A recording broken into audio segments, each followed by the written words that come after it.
EPP ataupun account gap? Mana satu yang lebih untung? EPP ataupun Easy Payment Purchase adalah kaedah belian emas patuh syariah yang mana harga emas telah dikunci ataupun lock pada tarikh belian tumpuan. Kemudian, ada pilihan untuk tumpuan buat bayaran selama 6 ataupun 10 bulan. Selesai bayaran penuh, emas ini akan diserahkan kepada tumpuan. Kelebihan EPP ini, tumpuan dapat membuat bayaran emas dengan harga yang sama walaupun harga emas telah naik sepanjang tempoh 6 ke 10 bulan ini. Kaedah EPP ini adalah satu komitmen yang mana tuan-puan telah bersetuju untuk membuat bayaran mengikut tarikh dan tempoh masa yang ditetapkan. Kaedah ini sesuai jika tuan-puan seorang yang berdisiplin ataupun tuan-puan nak paksa untuk menyimpan. Tetapi tidak sesuai untuk orang yang tidak mampu meneruskan pembayaran, penalti cas akan dikenakan kepada tuan-puan. Berbeza dengan account gap.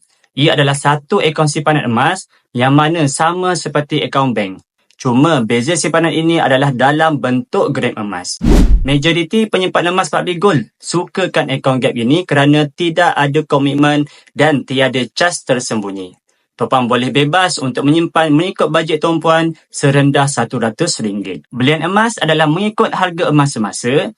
Bila tuan menabung secara konsisten, tuan dapat puratakan kos emas yang tuan sudah beli. Belian di public gold adalah mudah, murah dan patuh syariah. Bagi tuan-puan yang nak mulakan simpanan emas, boleh tengok pin video tutorial untuk daftar akaun emas. Saya akan bantu sebaiknya.